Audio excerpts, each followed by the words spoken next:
सिर्फ जोड़ सिखाना है, हरूफ तो वही रहेंगे, उसमें कोई फर्क नहीं। सिर्फ देखिए जीम बनाया था, इसमें जीम इस बा के साथ मिला दिया, और ये बद बनाया, ये दाल रा के जैसा बनेगा।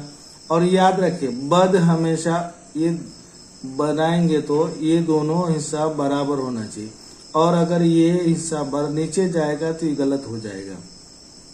बर में ये हिस्सा ऊपर नहीं उठेगा बल्कि नीचे आते हुए बिल्कुल ये रा बनाएंगे। आज का सबक बस इतना ही। अस्सलाम वालेकुम रहमतुल्लाहि व बरकातुहू।